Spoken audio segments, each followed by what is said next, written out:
I had a meeting with some fellow wedding planning podcasters recently. Let's see, it was Michelle from the Big Wedding Planning Podcast, Kelly from, what is her podcast name? Oops, I'm sorry, Kelly. And then Ashley from Ashley and Tania for Hugh I Do. Which one is Kelly's? Kelly does this or that on her wedding podcast, which is a fascinating idea. I might have to jack that from her one of these times. But I ended up saying in this meeting with them, I was like, Liz, I forgot how it came up. They're like, how did it come up? Whatever, it doesn't matter. Basically, I ended up saying I have this list of questions that people ask me. And Michelle from the Big Wedding Planning Podcast was like, oh, no way. That's awesome. How do you have that? I'm like, we, on all of our forums, we say, if you could ask Jamie one question, what would it be?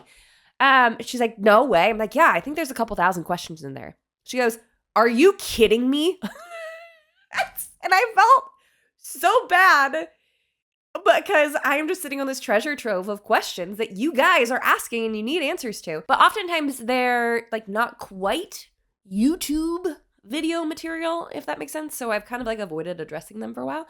But seeing as there are over 2,000 of them now, I feel like maybe now's the time. The time is nigh. Wait, that means near. The time is now. And in today's episode, we are going to be answering one of those questions to kind of help you all out. And this is going to be like real quick and dirty, okay? Because this question is, how do I manage a $10,000 wedding budget with a $5,000 venue? This person needs immediate resources.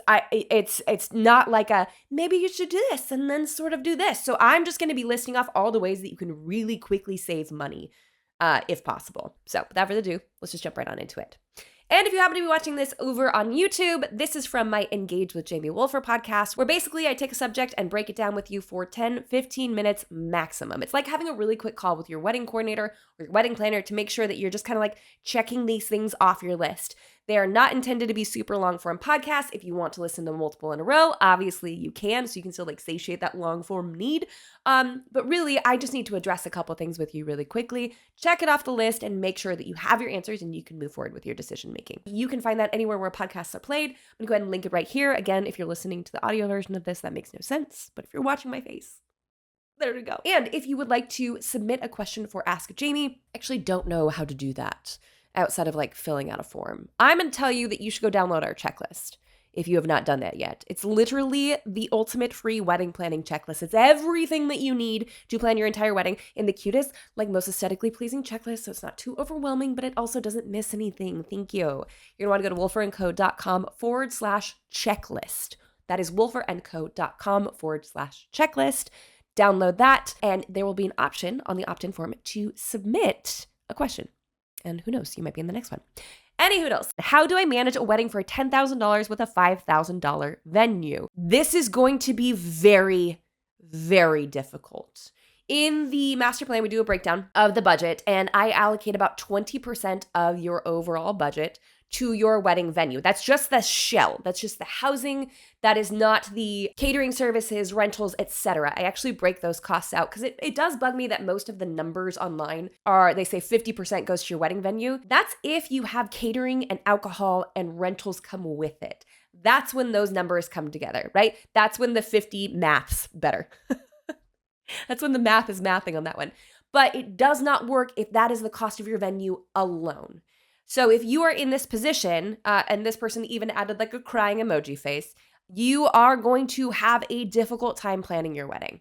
I'm going to be very clear with you. If you only have $5,000 to plan a wedding, it's going to be much more difficult than if you had $7,500.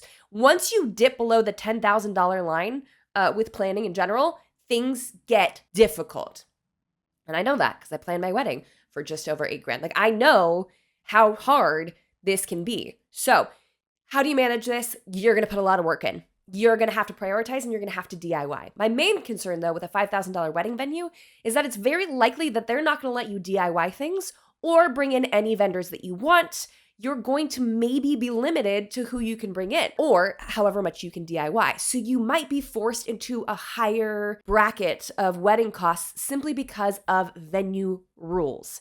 So what does that look like? If you can DIY your florals, you can probably get them done for as cheaply as like $200 to $300. You're going to have to adjust your expectations, but you can absolutely make it happen. And it is a little stressful. It has to happen at the last minute, but you can make it happen. Catering, you can probably cut the costs on if you can get down to like, I don't know, $8 a head. Find a taco truck that can come in for super cheap, or the little taco cart, or go apps only.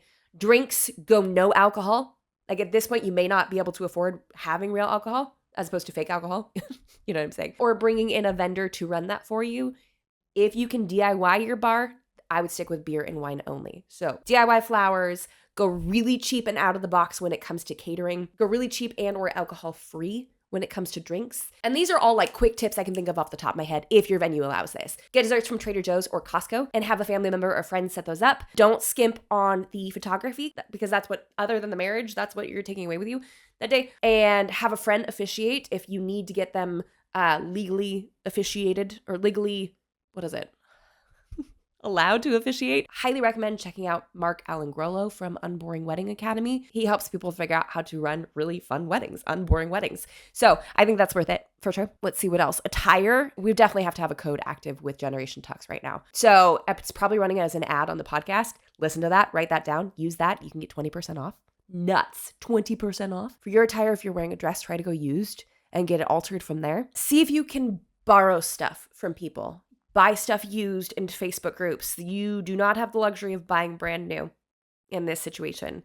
And then I would get really creative when it comes to music for your event. You can go get speakers from a local guitar center or music center like that. Now, if you are renting speakers, you're probably going to want someone who knows how to set them up. I am not saying I'm the most amazing singer in the world, but I've sung on worship teams and I've done like I'm a choral nerd, okay? Choir nerds unite. I used to ditch other classes to go to choir.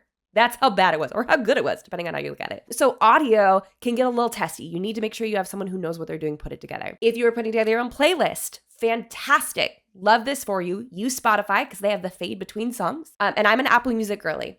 I rarely even touch Spotify, but for this specific reason, I would say that's a good option for you. And then go download Griffin. DJ Griff has this incredible packet that he put together, a free music guide. He even has playlists included, so you don't have to invent everything from scratch. And you can just use some of his playlists, and then you plug in the different songs that he says, you'll need a song for walking in, you need a first dance song. He has that list ready to go for you. Again, so we're not inventing all of this from nothing. Photography, don't skimp. Catering, go cheap. Oh, kind of returning back to catering. Sorry if this one's all over the place, but I'm just giving you the budgetiest of budget ideas. Okay? If you can go appetizer only, do it. Do it. It's a great way to save costs. Or if you do apps and desserts only, that's a great option as well. So then we've basically covered some of the main tenets. When it comes to another big cost, that's like $10 per person-ish, depending on, location and inflation and whatever, is rentals. So usually if you have 150 people coming, a good rule of thumb for us is that's probably like $1,500 in rentals. That includes chairs, tables, and tablecloths. That's it. Okay, so we're not talking fancy rentals. We're just talking the basic needs of like a place for someone to put their hiney down. If you can work that into this budget, or if it's already included in your venue, bless. But if not, you can get a little bit creative. You can do a picnic, which is actually super cute. We went to a wedding like this so many years ago, and they had it in a park, so it was really, really inexpensive. They couldn't have it late into the night. It was one of those, like a state-owned park, so once the sun went down, the party had to be over, which was fine by them. But the venue was really inexpensive, which obviously doesn't help a person in this particular circumstance. But because they had it in the middle of the day, they treated it like a picnic wedding. So they borrowed blankets and quilts from people and had a freaking picnic. It just was so memorable. It was one of probably my favorite weddings I've ever been to. It just was so intentional and thought out that I have a feeling that everyone who went to this wedding will never forget it. Like ever, ever, ever. And they had picnic tables that were present there that some family members could sit at should they not be able to get down and up very easily, which worked out great because there weren't that many, but obviously most of the people there understood that some people needed those tables. And it also meant that they cut back on the amount of centerpieces that they needed, so their cost of florals was a lot lower. Now, to bring it all back again to kind of like the initial part of this, again, this only works if your venue says, yes, you can DIY these things. Another consideration you're going to need to work through is even if they say, yes, this takes so much more time than you are anticipating. It takes so much more time.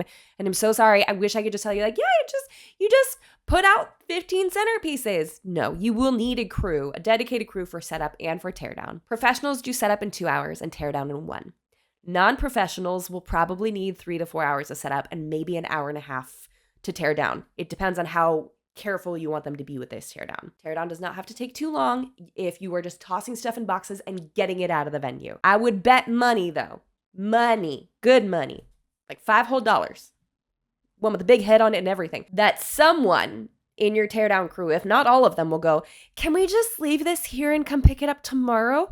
It's happened so many times where a couple will DIY a ton of stuff and then the people that are breaking it down are like, I don't want to do this. Can I come get it tomorrow? Most venues are used to this and will say no because no one's going to be there at 10 a.m. the next day, or maybe they have a wedding starting the next day. So you need to make sure you're reading your contract carefully on that one, okay? You can't leave anything. You might need to have somebody do a walkthrough at the end. You could be charged extra. All of this to say, like, I can't answer any of these questions with full assurity without seeing your contract and your proposal. You will have all of these answers in that. You will know if you're allowed to leave stuff the night of your event and pick it up the day after. That should be in your proposal and your contract. If not, you're well within your rights to ask that. So as a wrap up, how do you manage a $10,000 wedding budget with a $5,000 wedding venue? If you are listening to this and this is not your story, make sure it's not your story. You should only be dedicating about 20% of your overall wedding budget to your venue. If not, things get sticky. If you are in this sticky situation, go read your contract. That will give you all the answers you need. If for any reason it doesn't, you can ask your venue, can we DIY stuff? Can I have family members come in and set up these items? And are we allowed to leave stuff overnight? Should we want to pick them up the next day? And then it's just a matter of getting real creative. Don't skip on photography. Maybe shorten the hours. I didn't say that earlier, but you would definitely shorten the hours. Don't do less than 4 hours. You need at least 4 to get things moving. 6 is ideal. 8 is perfection. I love 8 hours for a wedding day with photography. You can go easier and cheaper on the meal. Dude, even like Chipotle caters, even Chick-fil-A caters. You can have it delivered. You can have TaskRabbit bring it to your venue and put it in chafing dishes that you rented. You don't have to have people serve it. Like, you can order catering through some really fun and really unique options and still save a bunch of coin, but you just need to make sure your venue's okay with it. Desserts, Costco, Trader Joe's, Sam's Club, go bulk, have fun with it, have someone set it up for you. Florals, go DIY, 50 flowers, flower moxie. Get creative with your seating. Maybe have a picnic. Maybe have it a place that it has picnic tables. Use DJ Griff's music guide to get all your music ready to go. Make sure someone who knows what they're doing with speakers can put it together. It's possible. It's just not easy. And wedding planning isn't easy in general, but like this is like hard. So the last thing I'm going to leave you with is make sure you are managing your expectations and continuously managing them. There will come a point with a $10,000 budget that you have to walk away from Pinterest because the images you are seeing are not $10,000 weddings. They're just not. And at a certain point, it is unfair to your heart to keep looking at it. At a certain point, you have to stop looking. Maybe even take the app off your phone. You have to make decisions and just kind of live with them. Because yeah, it's at a certain point with small budget, we just have to get the job done. We just have to get it done and then show up and enjoy ourselves and embrace the day as much as possible. So that's why I make podcasts like this. If I can, I don't intend to scare you. I just want to prepare you so that you can look at this head on and go, okay, let's be real. I don't have a ton of money. What can I do? Right? So if you're in this situation, hopefully I caught you before you got into it, but find a cheaper venue. There are plenty of options. I have a whole video on cheap or inexpensive venues on my channel. You should definitely check that out if you are in this kind of situation. And then get creative. But I cannot answer it without looking at your contract, so that has to be what you do. So that's what we have for today's episode, guys. Thank you so much for watching, for listening, wherever you were tuning into this. If you enjoyed it, jump on over there, leave a review. I love hearing from you guys. I love hearing what you think about the podcast, not only because it strokes my ego just a little bit, but also it helps me to know that you guys are enjoying the content and that we are helping you guys out. So until next time, bye, guys.